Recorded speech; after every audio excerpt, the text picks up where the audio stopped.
You are listening to The Darker Sides of Life, a podcast by Hexekami.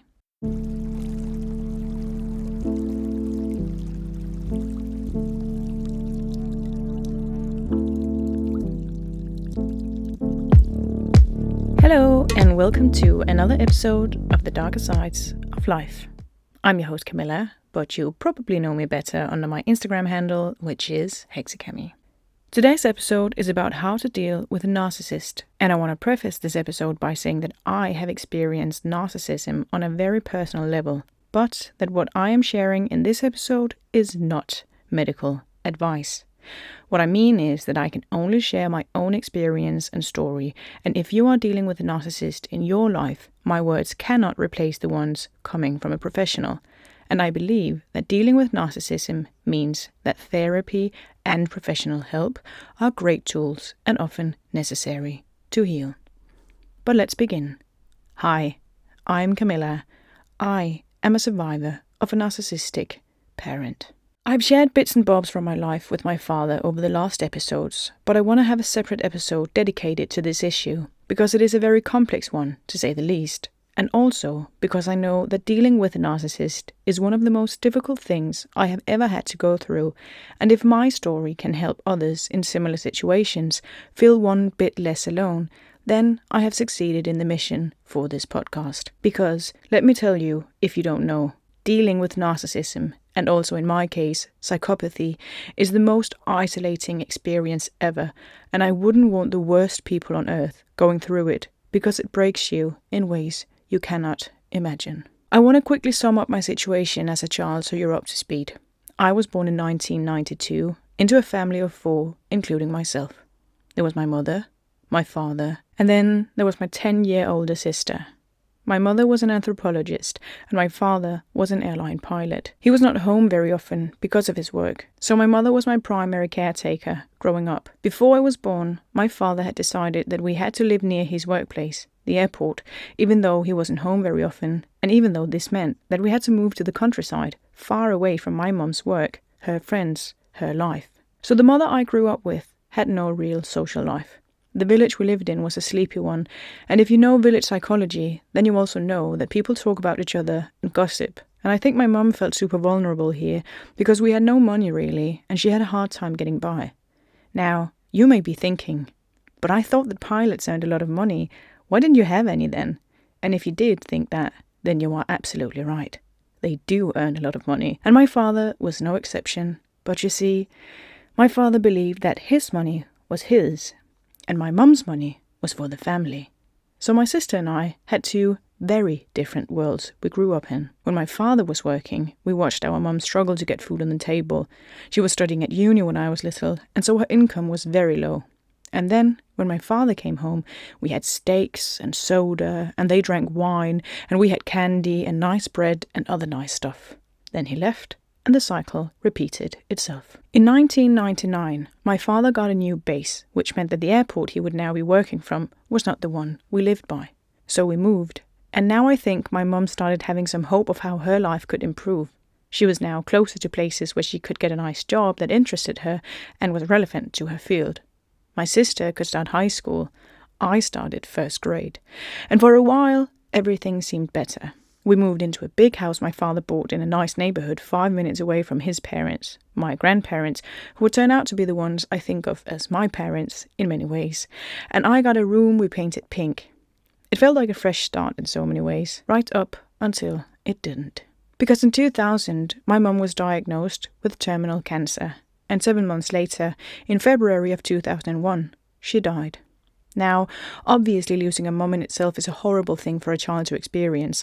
Watching her get more and more sick only for the inevitable to come, and then watching her die, was obviously traumatizing in ways I cannot describe, and my heart breaks every time I hear of someone that young losing a parent. It is, and was, horrible. Truly horrible. But what was seriously even more horrible in my case was the fact that I was only 8 years old and was therefore left, literally, in the care of my father, the man who was working so much away from home because of his job, the man who wouldn't share his money with my mother and his children if he wasn't home, the man who seriously burned all her belongings right after she died, as if he was thinking that if he couldn't have her, then my sister and I couldn't either. He basically robbed me of getting to know her through her things. This was the most traumatizing thing, and looking back now, in hindsight, I rate my traumas like this. The worst, growing up with my father without anyone to help me. Second, losing my mum. After my mum died, my father gave my sister an ultimatum. Take care of Camilla. That means no parties, no social visits. You will be like a mother to her. My sister was 18. She was finishing high school. She said no. And then he threw her out. I didn't know any of this, but have been told this by my sister later in life. And so from my perspective, my mother had been ill, then she died, and then my sister disappeared. She ran away from home, and my father didn't care to explain to me where she had gone. I didn't hear from her. She didn't contact me, and I was left to assume that she had died too. I mean, what else was I to believe? One day, she showed up at the after-school activities I was at, explaining she had moved in with one of her friends from her class at her mum's house, and that she would soon be done with school and would afterwards move to France. I didn't know what to do. It's like, I know the situation happened, but I cannot remember it somehow. I've erased it from my memory to protect myself. So this is how I ended up being alone with my father, a man who's a narcissist and a sociopath. I could give you many very nasty details of how I was abused as a kid. I could tell you stories of how people now, in my adult life, tell me that they were terrified of my father when we were younger. I could tell you that I as a child would go out at night wandering the streets because I was so lost and afraid. But I won't. These details are not important for my story and what I want to share in this episode. What I want to do in this episode is show you, if you are dealing with a narcissist in your life, I want to tell you here in this safe space where you and I are alone that there is a way out. I promise you, there is a way out. You are not alone. And whatever lies the narcissist in your life is telling you, they are just that, lies. You are clever. You are smart. You are beautiful inside and out. You are worthy of happiness. You are someone. You are something. You are not alone. In 2016, my grandmother died. She is my father's mother, my, as we say in Danish, farmor, my father-mother. I've talked about her before in this podcast and told you she's my soulmate, the light and love of my life, and that I miss her dearly. But I have also told you that she was the last straw that tied me to my father, and so, after her death, I began looking for a pair of scissors to cut that straw into pieces. Let's understand what narcissism is before I go any further. According to the Encyclopedia Britannica, it is, quote, pathological self-absorption, first identified as a mental disorder by the British essayist and physician Havelock Ellis in 1898.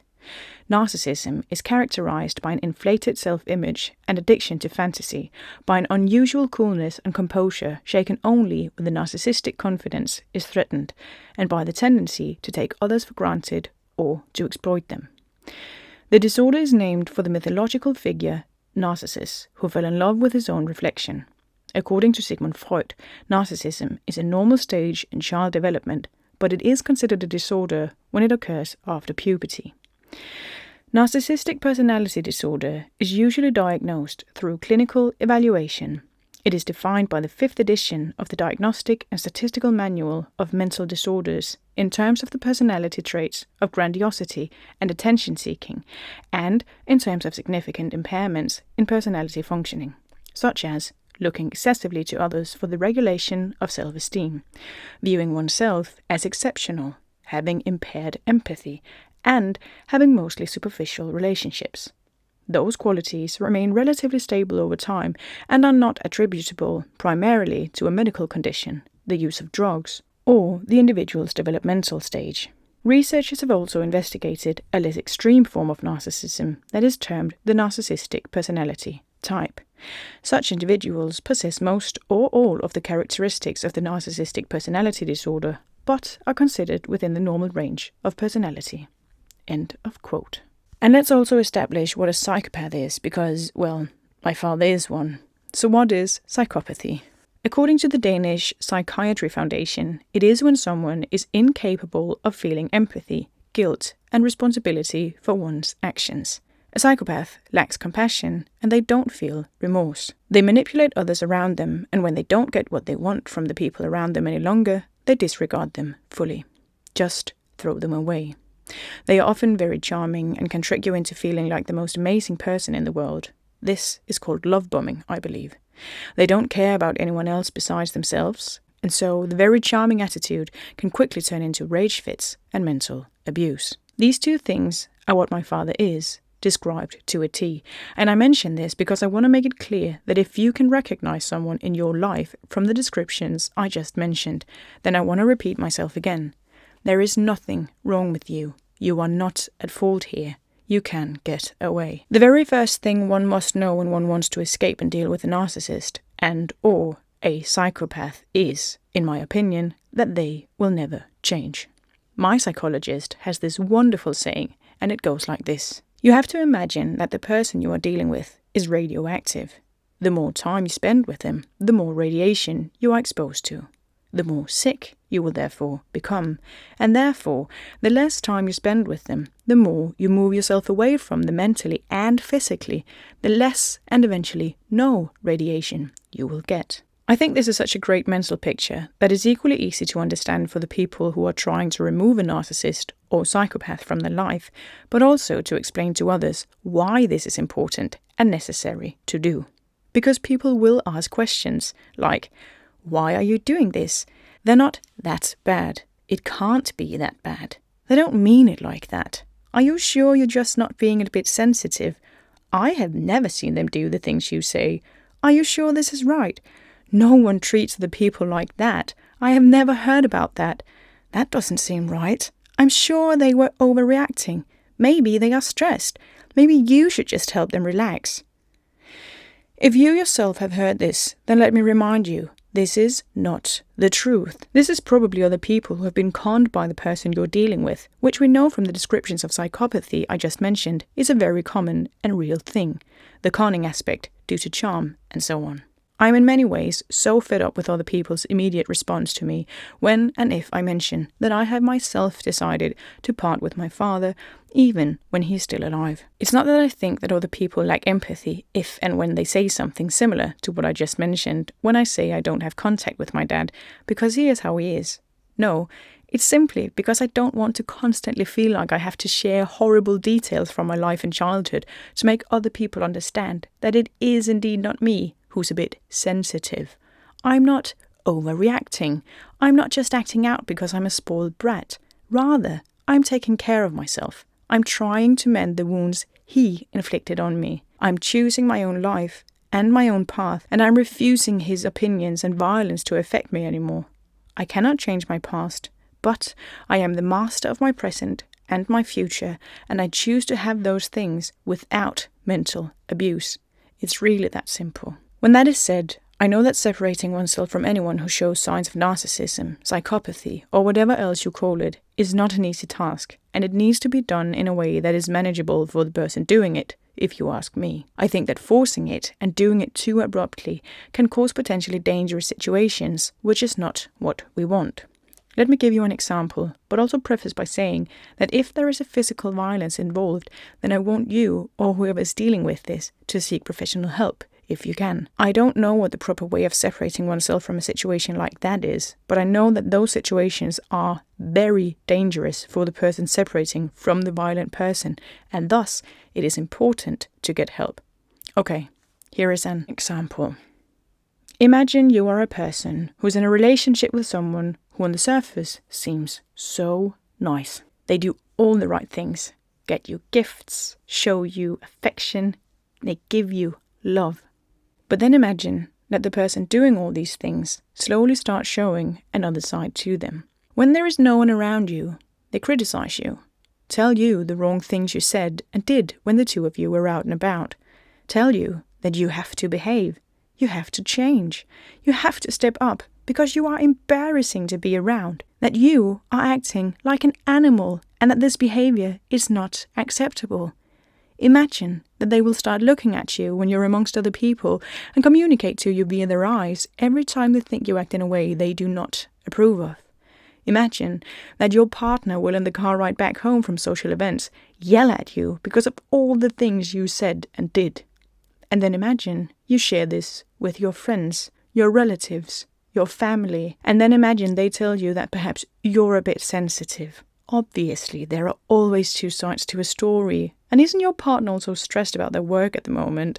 It is normal to be a bit short-headed during stressful times. Imagine that. Because that's how it is. Seriously, that's how it feels. And then imagine how alone you will start to feel. Where can you go? Who can you turn to? Statistics show that in Denmark, at least 4 out of 100 women are suffering from mental abuse and psychic violence. That is 72,000 women alone in Denmark. But whilst that is the case, this aspect of violence and control is not as highlighted as physical violence is, and that makes the whole situation that much more difficult.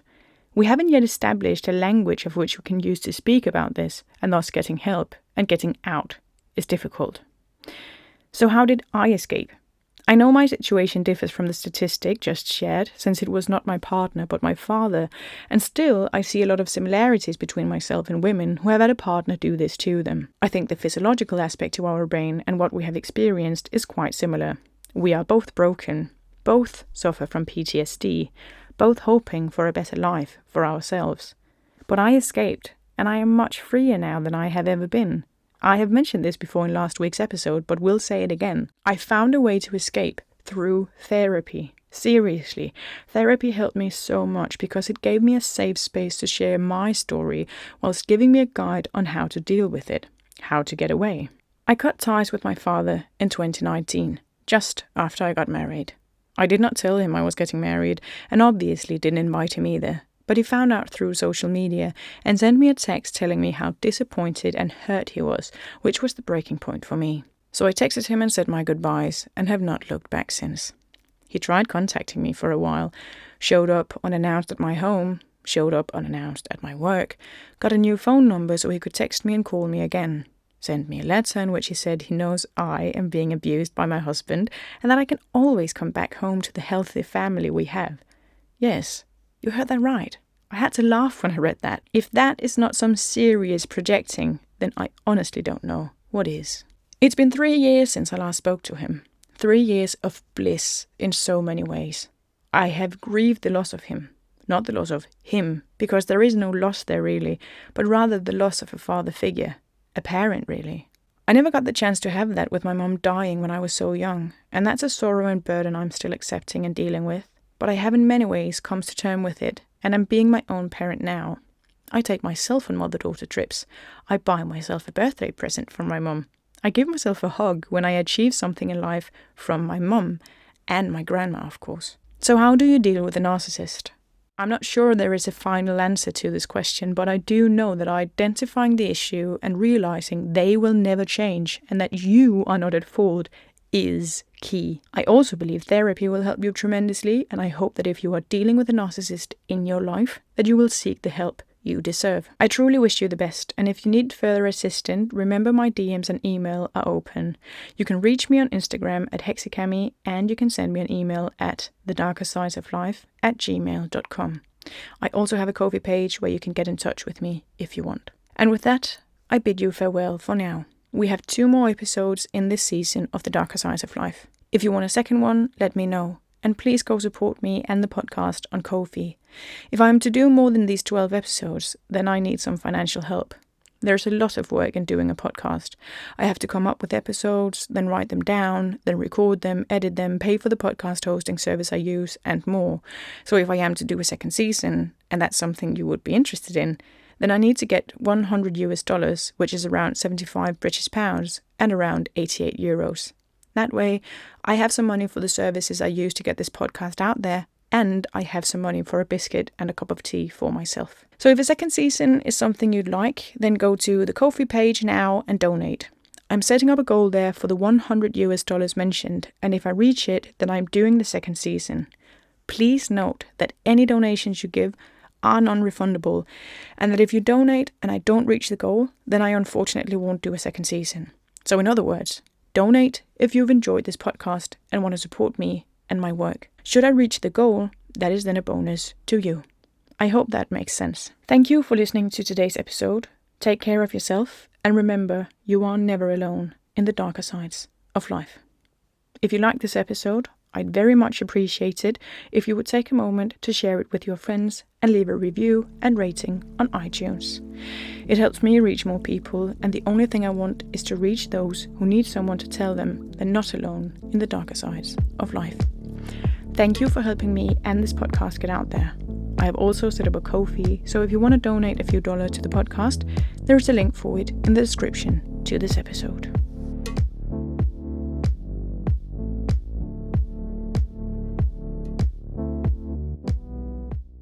You've been listening to The Darker Sides of Life, a podcast by Hexekami.